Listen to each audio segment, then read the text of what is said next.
So we were at the Western District Conference last month, and Serena was a speaker there. And when I was on the follow-up phone call this last month, there were people jockeying position to get her to speak at their chapter event. We had already had her scheduled, so I was not worried at all. But I was real thrilled to hear all of the positive feedback. I mean, they had over 300, I don't know, Keith, you helped plan that. What did we have, 300? Yeah, it's just over 300 attendees. 300 attendees, and really great feedback on Serena's I'm pretty sure they were drunk. So let me tell you a little bit about her, and then we'll get started. Over the last Very 20 serious. years, she's worked closely with public and private companies, providing guidance on investor and public relations trends. As Director of Social and Evolving Media at Business Wire, she participates in and oversees the creation and implementation of mobile and social strategies designed to meet a wide range of customer goals, from brand awareness to customer appreciation and service to driving potential new fans into the marketing funnel. Serena creates relationships with core and affinity audiences to create 360-degree awareness for brands. She started her career in advertising, where she developed an understanding of branding from a large-scale perspective. However, in her 14 years in the newswire industry, that placed her squarely at the forefront of technical, sociological, and influential revolution changing the face of customer communications. In '94, she was a part of a small team who introduced the communications industry to the internet via a series of first ever conferences. That's going back a little bit, huh? I'm old. Her love of technology-based communications hasn't stopped since. In addition to her responsibilities at Business Wire, she serves as the membership chair of the International Social Media Club Board of Directors. So thank you so much for being here. We are delighted. Hi, guys. I am so excited to be here. I'm a very serious person, as you can tell. No, well, and I'm really, this is actually one of my favorite topics. It does say the ROI of a press release. This is going to really round out and be more about the ROI of PR in general. But I'm hoping that by the end of this meeting, you guys will be armed with information that takes you back and allows you to both get better budgets for PR and also a raise, a promotion, a bigger staff. I personally think, and from what I've seen in the last 10 years, is that, excuse my language, but PR's really gotten the shaft. In reality, I mean, how many budgets have you seen being slashed, and yet marketing's budgets increase? Budgets are going elsewhere. Well, you want to know something? They did some surveys last year. Nielsen did a range of surveys and found that the number one piece of content that converts somebody, this doesn't matter if you're nonprofit, B2B, B2C, is editorial coverage. Who secures that? You guys do. That means of brand content, user reviews, editorial coverage still continues to be the most impactful in the sales and marketing funnel. And yet, once again, PR people are constantly getting their budget slashed because there's this misperception that all PR does is raise awareness. And a lot of that is basically because previously there weren't a lot of tools out there to measure that. So now what we want to do is talk about the things that PR should be taking credit for. Sorry, marketers. And again, what really is making impact, and then how do you increase ROI when you're doing out that. I'm going to also quickly just give you a quick update on Google, because Google's done something really great for companies. They've done two things this year that really help PR people out. One is in mobile search. You type in your company name in mobile search, what you're going to see is some information about the company. You're going to see your own website links and that. And now Google has moved editorial coverage into the mobile web search results. Why? Because 80%, up to about 80% of research is now being done online before someone picks up a phone and calls a company, before they'll talk to your salesperson. They're gonna research you out, right? Everybody has a mobile tablet, and that mobile tablet, this is not really a phone, right? This is a computer. And with this computer or laptop, tablets, people are doing a lot more research on a company. They know editorial coverage is one of the conversion factors that is the most impactful, so Google has now put that into the main section of mobile search.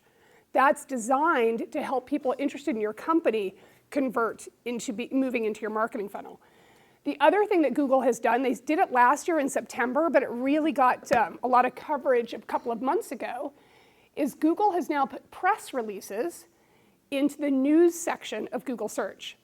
So if you get coverage on your company, what you're going to see alongside that coverage is the actual press release. This is because there has been such a huge issue in the media space of clickbait headlines that don't align to the actual story. They want to be more dramatic, that more and more media outlets in their coverage are linking back or referencing the press release. Now Google wants the source material, the press release you wrote, to stand next to the coverage. Why? Because consumers are becoming, even though editorial coverage is a high conversion, clickbait is leading to trust issues. So what Google wants to do is let the user decide if they want to read the coverage or the actual press release from you. So what this means is your actual press release, this one little document that everybody says is dead, Google's putting a lot of weight on it because they're recognizing that people want the source materials. You'll also, again, remember how hard it used to be that if you got a piece of coverage, trying to get the reporter to put a link to your website? Please just link, right? And you'd be like, that's a great piece in the LA Times, but no link to my website, I got nothing from it. Now they're linking to your press release. So there's some new weight happening on PR. It's really because they're trying to make sure that the customer, the end user, the person who's interested in your product, has all of this actual source research. I love it. So now, ROI. So those are a couple of things that are increasing your visibility of your press releases. And then if in your release you have links to your website, it's going to increase the inbound traffic to your website. Inbound traffic to your website is an ROI measure. We'll talk about that. Okay, so what is the formula for PR for success? And this is no surprise, right? This is kind of like saying, in the morning you wake up. It's logic. Great content plus great distribution is higher ROI. One of the things that we see is a lot of people, especially as they move into content marketing or PR, is they start saying things like, well, I don't want to pay someone to distribute my release. Or I don't want to pay, I actually had a CEO, we spent $5,000 on a white paper. And he said, we're not going to pay to promote it, but we paid to create it. The reality is there's no such thing as good content. There's only seen content. So this is why it's so important that when you create content like a press release, and I use that because that's what PR people tend to generate as the launch of their programming or press releases, but it's the same thing with marketing content. You're creating this amazing content, you combine it with distribution, and that's how you get your ROI. So what is ROI? How do you calculate it? Oops. I'll tell you in a second. I put the slide in. It's actually just as a reminder slide. By the way, you'll have a copy of this deck after, so you don't have to take notes on all this stuff. But we always want to remind people that when you're, one of the things when we're talking about news releases, when we're talking about what PR people do, you guys are the ones launching the program. The minute you hit go is the minute the entire program is started, right? So what it does is, but once it happens, you have the opportunity with your release or with your launch news to reach new people and introduce them to the company. Or you may find that that release tapped into somebody who was in the middle of researching you and it drove them to actually engage. Or you may even find that a brand fan sees your news and shares it out because they're so excited that they're already a customer and they want to tell their fans. This is the traditional marketing funnel. It used to be that PR was all about awareness, and it still is. PR is the branding of your business.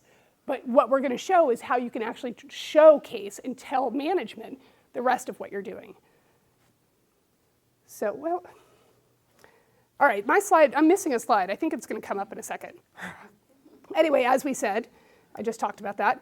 So this is the most glorious slide I've ever created in my whole life. I am a textual person. I'm not very visual, if you can't tell. Hence all the writing. So I gave this to our design team, and I said, make this pretty. They were like, we can't. We can't make this pretty. This is what you guys do. This is your job, right? So you write a release. You've got your program. You're launching your program. And firstly, if you give it to a wire service, this is the part that the wire service does, right? Or this is the part your paid amplification does. But you're also internally, when you do news and when you're trying to create ROI, what you have to think about is what else you can do internally with your press release or your PR document to get impact. So what most people do is, again, most people give it to a wire service. They do their own PR outreach, and then they put it on their website. Well, those are great things, but if you want to increase the visibility, You also, again, when you do your outreach, instead of just outreaching to media, you might want to find influencers, bloggers, other people that do that. The more you do that, the more third-party coverage that you're getting. Then from here, you can get into the funnel. You also want to make sure that you're sharing it on your social channels, and then you also want to make sure that you're outreaching to partners, your company partners, saying, hey, we've got this news today, would you share it out? Give them pre-written messaging. Remember how I told you editorial coverage is the most impactful thing you can get? There is one more thing more impactful than editorial coverage. 67% of consumers trust editorial coverage. When that's shared by a third party, social media, word of mouth, it jumps to 84%. So the more you can get partners and third parties and employees, by the way, put it on your intranet, the more you can get them to share your coverage out, the higher your impact will be. In fact, LinkedIn has a very interesting program that you can do within your companies to help increase visibility of your information. If 10 employees within your company are connected to each other, so if Leah, myself, and 8 other Business Wire people are connected together on LinkedIn, we're all first connections, we issue a press release or get a blog posted that day, what I will do is I'll put on our intranet. I'll say, hey guys, we have this blog out, can you please go share it? Here are some social media messages, or create your own. You always want to, whenever you ask someone to share for you, you always want to write the messages yourself, because people are lazy, right? I will tweet it. By the way, I will tweet anything you want me to do. Seriously, Serena is my Twitter handle. I will tweet for you. But you have to give me the tweet. I'm not going to write it, right? If you give me a pre-written tweet, I'm tweeting all day. So what happens is with LinkedIn, that's very interesting, is that LinkedIn has a very interesting algorithm that if 10 people who are connected to each other as first connections share the same piece of content around the same time, LinkedIn will, the algorithm kicks in and says this must be a highly valuable piece of content, and they show it to all your third-party connections. So Leah and I are first-party connections. Beth is connected to me. Leah and I share a piece of content out. When Beth logs into LinkedIn, it's going to say your network is talking about, and it's going to be my piece of content.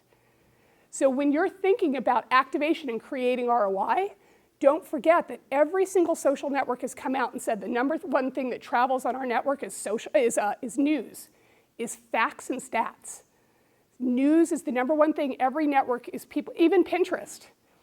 So the more you can create news, whether it's your press release, an op-ed, a thought leadership piece, or coverage, the more you create it, and then the more you give it to people to share through shared, the higher your ROI will be. And then if it's really big news, don't forget to put it on your website, your blog, also email lists, but also email signatures. Have your employees swap up their signature and put that in there. We even see some people putting it on printed receipts. I don't know how they're getting inbound traffic from printed receipts, but we're starting to see that. The more you can share out and promote your news, the more result you're going to get. But then again, as we talked about, you also want to make sure you're using amplification services like newswires. Because again, all these other parties that you're paying to distribute your news will also have impact that will then put people into your funnel. This is the slide I was looking for, defining ROI. So how do you actually define the ROI of what you're doing? Well, basically, it's the overall result, which we'll talk about, minus your creation costs. So the other thing I have up here is multimedia. As you know in social, right? Everybody's heard this. Add a photo to your social and your social update and you'll get more action. It's exactly the same with your news. Text-only news releases will not work anymore. AP, we did a webinar with AP. AP has a subsequent 4,800 media outlets that subscribe to AP's news. AP did an analysis of what type of news their subscribers look at. They do not ever open news that doesn't have images. So if your news is going out as text only, you've automatically got 4,800 media outlets that are not going to look at it. That's what's happening. You know why? This phone has created all of this drama for you because this phone has made every one of us a selfie genius. I wasn't taking a selfie, by the way, when I got pulled over. Nor did I periscope the scenario. But what's happened is this reliance on these phones has turned all of us into content creators. One of the reasons why Snapchat is so big is that it's not me texting Beth that I'm bored. It's me showing my sad little face. I'm bored. That's the difference, right? The difference between a textual I'm bored and a visual I'm bored is very, very, very big.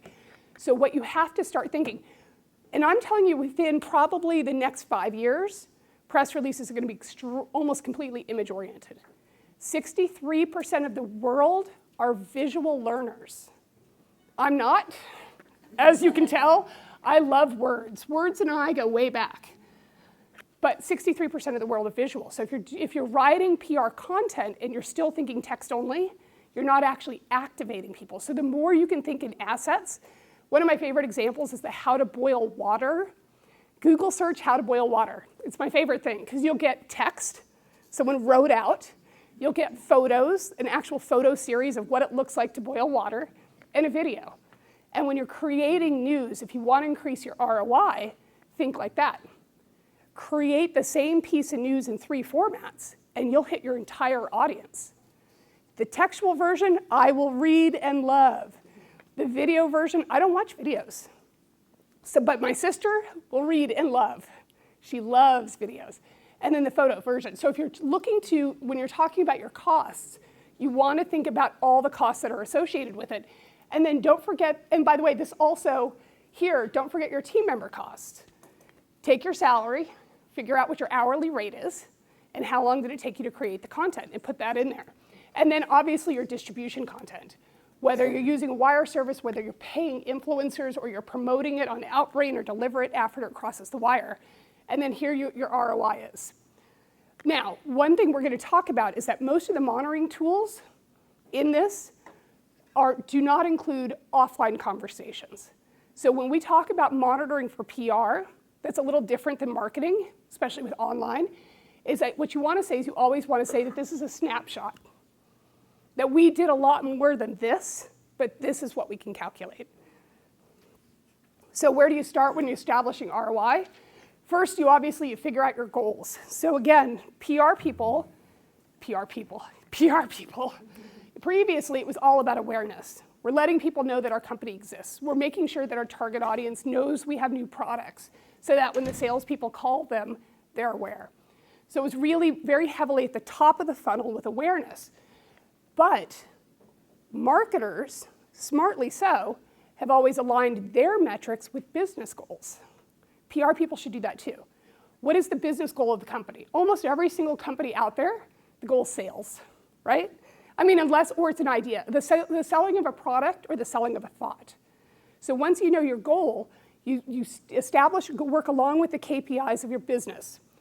Okay, so the goal is sales, but we don't necessarily drive, for example, I'll use Business Wire. You can't buy our product from our website. So I can't necessarily say our sale is goals because I can't necessarily tie it all the way there. So I can say sales is the ultimate goal, but our goal will be inbound traffic, shares, the amount of times somebody retweets something else, and by the way, I'll talk about all that next. Then you want to get your content and your news approved. Then you want to think about where you're going to distribute this, and this goes back to the other slide I showed you. You want to think about your owned properties, your intranet, your website, your social channels, shared properties. Do you have any company partners that are aligned with this type of news that it would be helpful for them to share it out? Let's make sure you do that. Earned, this is obviously PR's effort. Your release has gone out. This is when you start pitching and you start contacting influencers. And then paid. Again, Newswire distributions falls into that. So do things like Outbrain or Deliver It. Are you guys familiar with Outbrain or Deliver It? It's kind of a cool service. It's a pay-as-you-go service that allows you to take a link to coverage. We use this internally when somebody writes about us, where you go in and probably for $3 or $5, $10 per story, you know when you go to Huffington Post or any website and you're reading the article and at the bottom it says, you might be interested in, that's Outbrain. That's Deliver It. What those services will do is take your news and put them in the appropriate blocks, ad blocks. Now, the trick to making those work is that they really like catchy headlines. So I have found in the B2B space, the impact is a little less than when I did it in the B2C space. In the B2C space, if you put Ryan Seacrest in your headline, you'll get 1 million clicks. In the B2B space, when I put Business Wire in the headline, I get about 1,000 clicks. But you pay as you go, so it's not that expensive. It's called Outbrain is one, and then Deliver It, and that's DLVR.IT. And actually with Business Wire, you get Deliver It for free with your press releases, that's part of it. But this isn't meant to actually be a sales pitch. This is just so you guys know what falls under paid. Then once you've distributed your news, you want to monitor, measure, and adjust. The monitoring and measurement is actually really important. When you look at your monitoring reports, and again, I'll talk about this, what you want to think is, what from this report can I pass on internally to the sales team so they can make sales? And I'll show you how to do that. And then you just start all over again. So again, setting goals. When you're going back to trying to determine, you're aligning it to the company KPIs. What's the goal? Who's your audience? What are the reactions of the audience, and how will that impact the goal? What content do you need to create this reaction? If this is a piece of news that you don't care anything about, you know what I mean? Sometimes you have press releases where you're like, I gotta send this out, but it's really not impacting us. Then you may not need any content but the press release. But if you're launching something that's gonna change your business forever, this is where you start thinking about what the other content is. This is where you work with marketing departments to see what they've created, so you don't have to recreate the wheel. You wanna know what, again, Deliver It, Outbrain, what tools you're using, what assets to include that increases your ROI. It's kind of like content. This is hyperlinked, so when you get this, it'll go to an article that tells you about that. And then what sharing options increase impact. There is a free service that I love so much, I can't even stand it. Honestly, it's called Click to Tweet. And unlike any other tech company out there, it keeps all its vowels. It's Click to Tweet. It's totally free. You go to Click, in fact, I may have a slide on it, but I'm too excited to wait. You go to clicktotweet.com, and you log in with your Twitter handle, and it pulls up a box. It pulls up a Twitter box. And so you can pre-write a tweet, save the link, and then in your press releases, for example, you can say followers. And when somebody opens your release and they see a prompt to tweet, they almost always tweet it out, right? Because they wouldn't have opened your release if they didn't care. Then when they click that link, you've already pre-written the tweet. Not only have you pre-written the tweet, but you could put hashtags in there that are relevant to promoting your tweet further. You could tag people that might be useful in helping to retweet, promote. But even better, you could include a link that goes back to your website. When you tweet out press releases, and it's from the Wire service version, the traffic goes back to the Wire service. With Click to Tweet, when they tweet it out, they'll be tweeting out a link to your website. And you can put a URL builder, which I'll also talk about, that will track that traffic.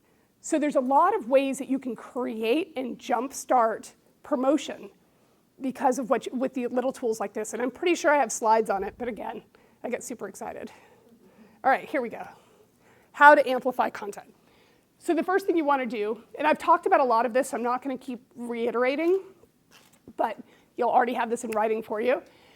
Again, as we said, successful campaigns are all about content creation, figuring out their distribution, tapping influencers. That can be media outlets or bloggers in this day and age. It can also just be active tweeters. There are people out there who don't blog at all, but will tweet on your behalf. You can identify those through your monitoring reports. Reach out to them, and instead of saying, will you cover my story, say, I know that you've shared our news before. Would you be willing to tweet this out? And just give them a tweet that they can tweet out for you. So you can do this type of influencer action. Why do you want that? Because you want to take that trust level to 84%. You want a third party to be standing there stamping their approval on your news. Again, utilizing advertising and partnerships, and then these amplification services. Writing press releases, it's been very interesting, and I know we've talked about some of these things. I wanted to show you a few things to know about. One of the things we're seeing is that people used to write press releases that were very generic. And the concept would be, we would hear this all the time, well, if USA Today wants to write about it, we want to make sure that this is dumbed down enough for them. We don't want to be too targeted. The reality is that USA Today will not write about a story that they're not really interested in. So you don't have to dumb down your news. If you're a highly technical company and your audience, your purchaser is a highly technical person, write for that person. So what you want to do is instead of writing these huge, broad press releases that don't activate anyway, how many of you guys have ever worked with a client where you said, what's the audience? And they said, everyone, right? Everyone doesn't activate anything. What is a smart PR program? We all do this. It's activating small audiences, let them take the news out for you. So press releases are the same. You don't have to write these generic releases anymore. Be as technical as you want.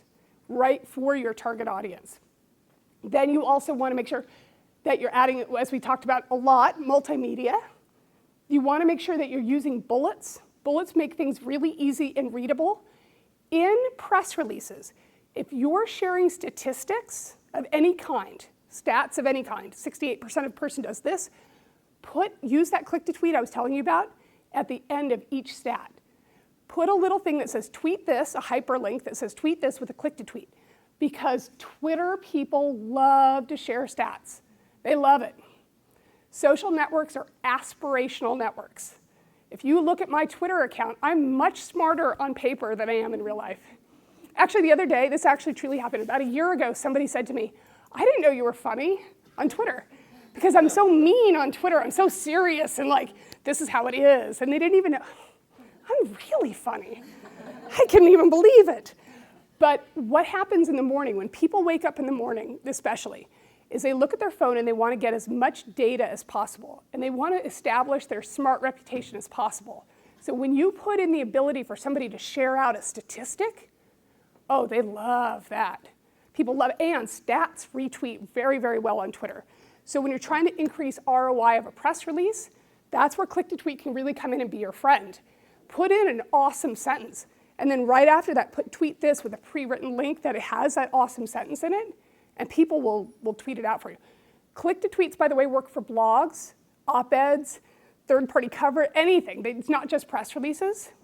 We did a blog, and I put 5 click-to-tweets in one blog, and I was like, nobody's going to tweet this stuff out. There's 5 of them. People clicked all 5 every single time. I had more Twitter activity on one blog post. Each of the 5 was a stat, so it seemed really interesting. But if you want to increase adoption, use bullets and then put in that click to tweet. The other thing you want to do is, add in click to tweet. And then how many of you guys are using URL builders or even know what a URL builder is? Okay, this is the coolest thing. I've got one person, it's the coolest thing in the entire world. I don't even do this at Business Wire. And then I realized, like, I could get a lot more credit for my work if I do this. So if you have Google Analytics, now any analytics package that your company has for the website has this opportunity. But a lot of people have Google Analytics. It's called Google's URL Builder. And you can just Google it. It'll come right up. What it does is it allows you to put in you can say, okay, this is my press release. So you put in it's a campaign name, press release. Then you put in okay, and it will give you this extender, a bunch of characters, question mark, UTM, and email, blah, blah, blah, this long extension. So I'll take businesswire.com, I'll add on that long extension, and I'll put it as a hyperlink to every time I reference Business Wire in my press release. What happens then is that anytime someone clicks on businesswire.com and goes back to our site, because I put that URL extender on the end, it tracks everything they do on the site. Talk about ROI. Think about it. In ads, if you're doing online advertising, these extenders are in there. Your ad team is already using them. And what they're doing is they're tracking the massive amount of probably unqualified traffic coming to your site. In press releases, when you put that in there, it's a smaller number that you're driving in, but it's literally the most qualified traffic anyone can drive to your site. Why? Because nobody would open a press release and they sure as hell wouldn't click on the link if they didn't want to go back to your site. Once they go back to your site, you're now really getting into real analytics. Because what you're going to be able to do is go into Google Analytics or have your web team go in, put in that extender, and then just pull up all the traffic that came in through your extender, through that URL that you created. And it's going to tell you what they did. And now it aligns back to that marketing funnel. Was it the first time that they've ever been to your site? If so, congratulations, you got new people interested in your site. Was it the third time they've been to your site? Congratulations, people who are already researching your company have seen your news. Or did they purchase? But now, thanks to this URL extender, you can now tell all the traffic that your press releases, or you can use these extenders for social updates, you can use these extenders for anything. But it's how marketing teams track the traffic that they're driving in, but their traffic is unqualified. Your traffic is highly, highly qualified. So you want to make sure that you present this as a snapshot, because not everybody will click that link. They might go to the top and type in your URL.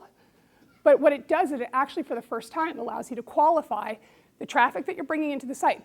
Now, here are the things that marketing you can take away and give to other departments to handle, unless you're in charge of this yourself, and then more work for you. Sorry about that. Is let's say you drive somebody into the site and you put them on a really specific landing page. You're talking about cat toys. And so you drove them to your cat toy landing page. And you get all these people to your cat toy landing page, and they bounce off the page instantly, which is, by the way, what this thing will tell you. Well, what you can do then is go in and say, listen, we're driving real traffic to the site. There's something wrong with this landing page that it's not converting those people into sales. Not PR's job. PR drove the people in. But it doesn't mean that there isn't work to be done. Now it's marketing's job, or again, if you're in charge of both, you have to update that landing page, or maybe send them to a different landing page. But what we'll do, let's pretend you're Business Wire, and I've been sending all the traffic of every press release for the last 40 years to businesswire.com. What if I add in these URL extenders and suddenly realize that nobody stays? That means for 40 years I've been driving people to the wrong site, the wrong page. Maybe there's a better page to send them to. And when I swap that out, they stay in our site longer, or they go places, and I've increased ROI. So when we say measure and adjust, this is one of those measurement points. Hopefully that makes sense. Come on, tell me, is that me? I saw that and I was like, my people have arrived. I'm not going to go into this too much. A couple of other things just to note, we always do talk about assets. There are some things coming down the pike in relation to multimedia that I want to let you know about. One, we're seeing more surveys and more reporters coming back saying that it's taking them a half hour or an hour to find assets to go with a press release. Can you imagine how excited reporters must be to get to actually get assets? So when you do have assets, make sure you make that very well known. What we find that reporters are doing is they're getting the pitch, or they might be interested in the story, and rather than reach out to you, they're going to the website. And they're going to the company newsroom, and they're hoping to find those assets there. So if you don't have usable multimedia in your company newsroom, and you're doing a large PR program, you want to add those in, because you'll start to notice usability of those assets. We are starting to see some media outlets use competitive assets when they can't find assets. So that's the other thing. If you happen to have a ton of photographs related to your industry that are a little bit more generic, let the reporter know that. If you ever need assets related to this, we have a ton here. Just feel free to use them at any time. And you'll start to see your assets in with competitor stories. The other thing we're starting to see is this. There's a huge movement towards interactive assets. So an interactive asset would be a photo like this, that when I put my mouse on it, little buttons appear, and when I click on those little buttons, additional supporting marketing content appears. White papers, photos, videos, and all of that. That's an interactive asset. What it does to the human reader is it gamifies the program. It creates, I'm so tired of this word, but I'm sure you've heard about it in social. If you want people to be into your program, make it delightful, right? I hate that word. I used to love that word, and now I can't stand it. But what happens with these interactive assets is people are getting delighted. It's feeding a curiosity that they didn't have before. This is what's coming down the pike. So we're already moving past photos and video into these other asset types. So just be prepared. You're going to see a lot more about that. The reason that that's becoming more successful is this right here. Standard traditional assets are very quickly viewed and then people walk away. I can read a press release in 30 seconds, I can watch a video in 30 seconds, and then I'm off that. I'm done. Here you have assets that are now 4 to 10 minutes, average of 6 minutes and 12 seconds is the average point for these interactive assets for engagements. So you're starting to see people get much deeper into the brand by utilizing that. So be prepared when you start seeing or hearing about interactivity, just be like, I got that. Delightful, surprising, gamified, I got it. This is actually an example of a hyper-spotted or interactive one. What it does is it looks like a single asset, right? But this is the asset that they put into a press release to go with that press release.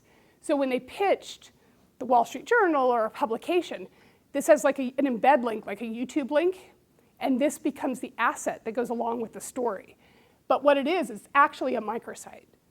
But again, see how people can click and watch videos, they can do around, and this idea of being able to play and see what's on here is really driving people to do. By the way, this is like my worst nightmare. I'm textual, right? That freaks me out. I'm a minority. If this freaks you out, trust me when I say you're a minority in this. It's amazing how many people have become incredibly curious about multimedia. Meanwhile, I'm like, just give me the written text.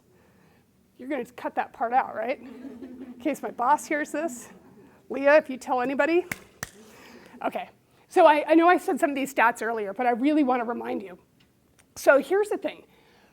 Again, no coverage, nobody's content. Your press release will never get the visibility without your earned outreach, right? That is kind of the heart of PR, is not only creating the news that's defining your company, but also creating the relationships that help define it. So what can you actually do with, to increase that? And again, I know I keep going back over this, but again, it's news coverage, influencer coverage, the distribution of that content, the SEO that you get from the content you create, including your press release, and then word of mouth. Those are the things that really are increasing and getting you to this earned media ROI. So we talked about this. I know I'm gonna, again, you'll get a copy of this. But what you want to do is you also want to make sure you're using your owned channels. These are just some areas that you can share your news and your content to get higher ROI. You want to make sure that you're using click-to-tweets and encouraging retweets. So when your release goes out, one of the things that your wire service will give you is a list of all the people who tweeted it or retweeted it. And what happens with a brand, by the way, how often, if you get a piece of coverage, how many of you are tweeting that coverage out? Someone wrote a story about you, you're going to tweet it out. I'm going to tell you a trick. You should be tweeting that coverage out a minimum of 15 times per piece of coverage. Now, I already saw a face that has the face that I see every single time I bring it up. What? Are you kidding? Nobody would, that would kill. Right, it is time. And what I use personally is I use Hootsuite. I will write out, I'll take the coverage, I'll pull it up, and I'll pull 15 interesting sentences out of that piece of coverage. By the way, I'll do it for op-eds, I'll do it for anything that's played. Press releases, the same thing. And then you tweet it out. Again, the reason for this, especially with coverage, that you want to share the coverage.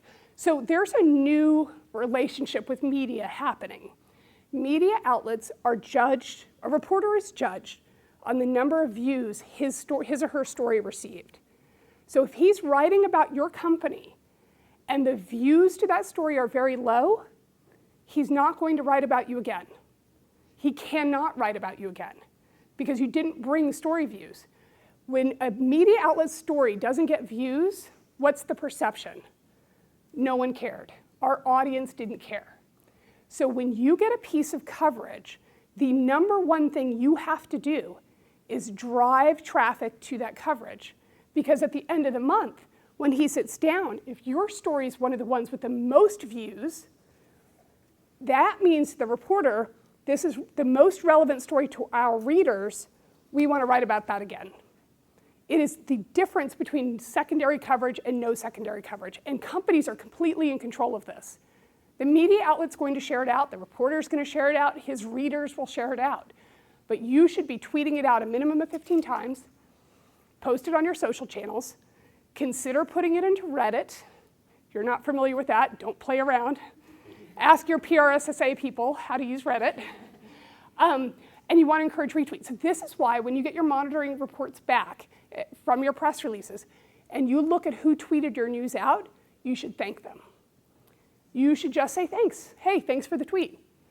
Or do a follow Friday and encourage people to follow them. The other thing you can do that's really smart is take all the, well, it's time consuming, take all the people that tweeted your news out, and you don't have to follow them, but you can add them to a list called Twitter pals or top influencers. Whatever you call that list, by the way, they'll see it, so call it something not rude.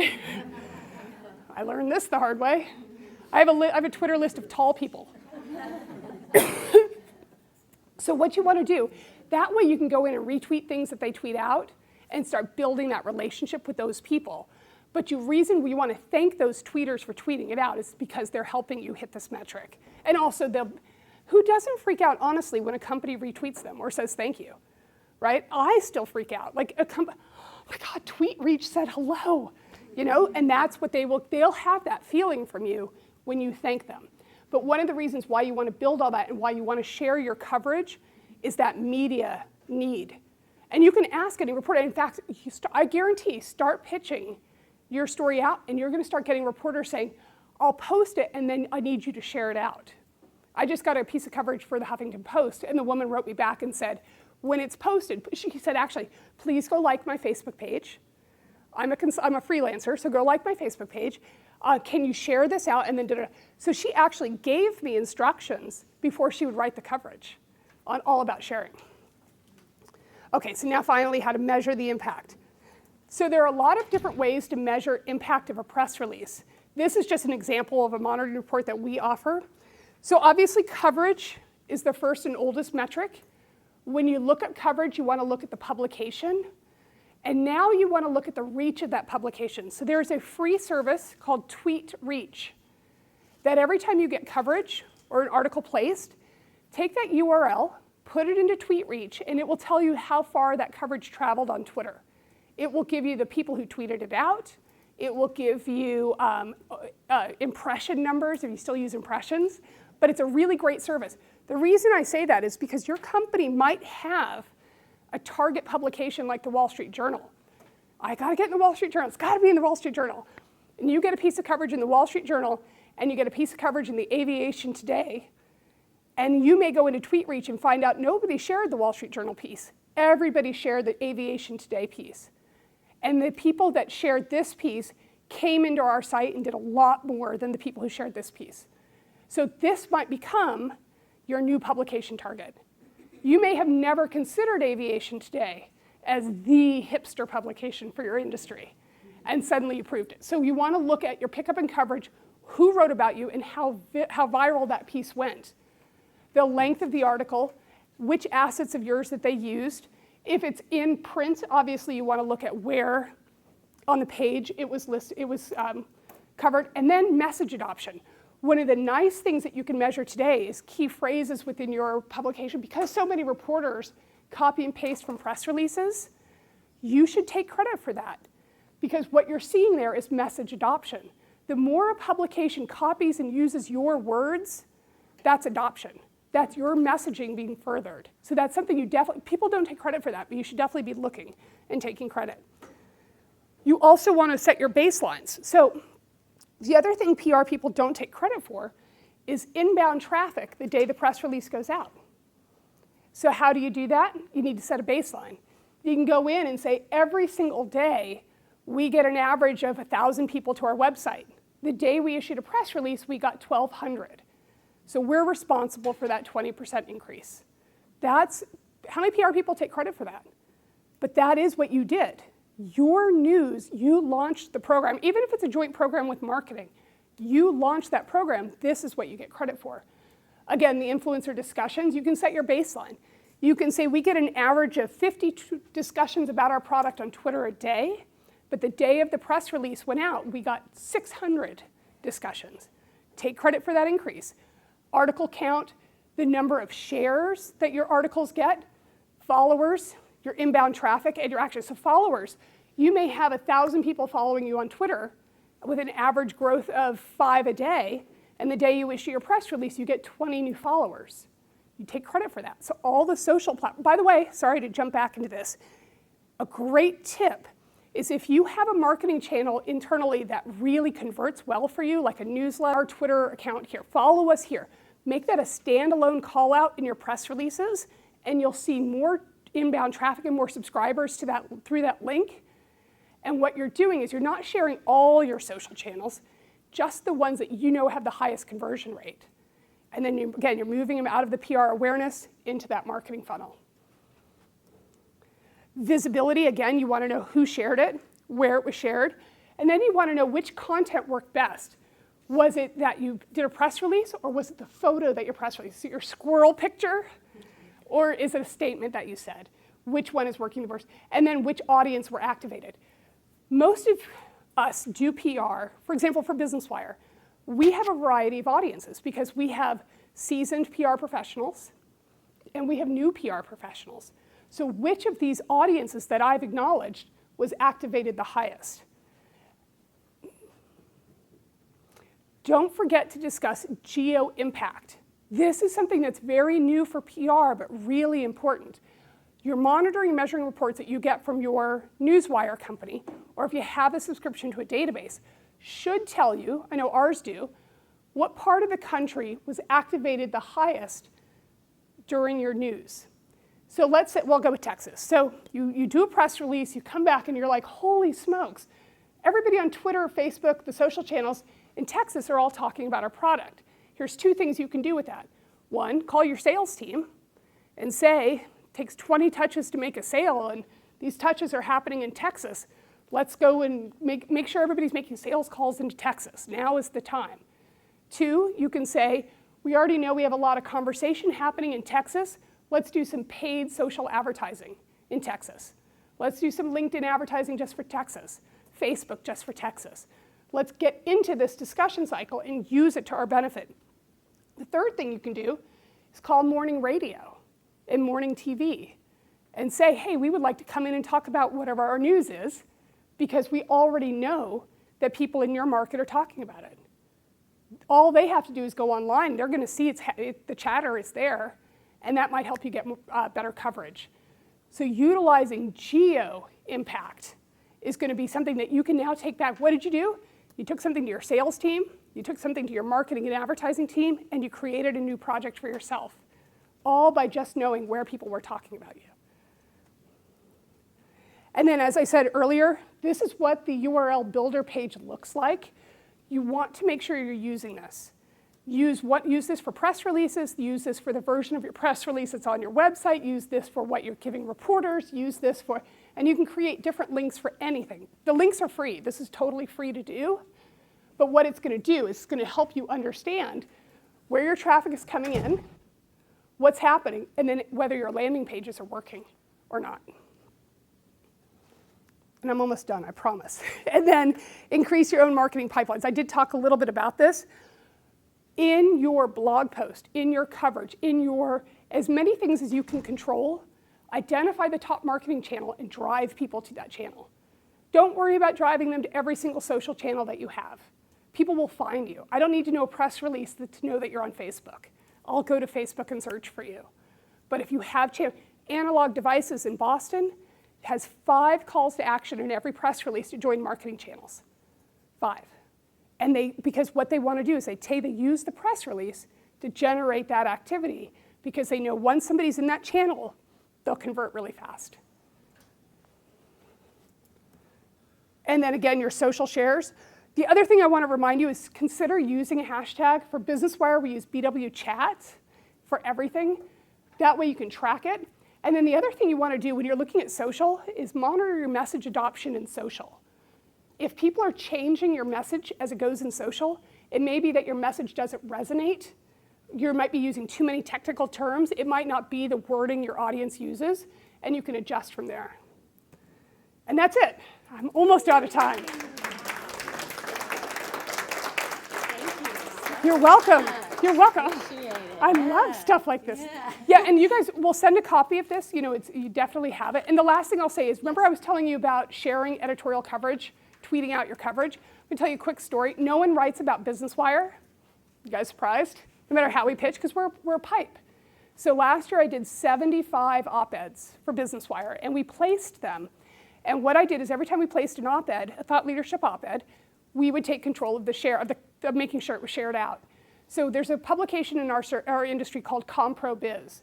We did this with ComProBiz. And what happened is at the end of the week, our op-eds would be included in their Friday trending stories for the week. Our op-ed would be there. So we got included in the newsletter. At the end of the month, when they talked about top stories of the month, we would be included in that. And in the end of year wrap-up, they did the top 10 stories, 3 were Business Wire stories. And we owned that entire channel. All we did was write good content, and really it's take control of sharing it out. So if you want to own a publication and own that, consider op-eds and then sharing it out. Okay, now I'm done. I'm really done.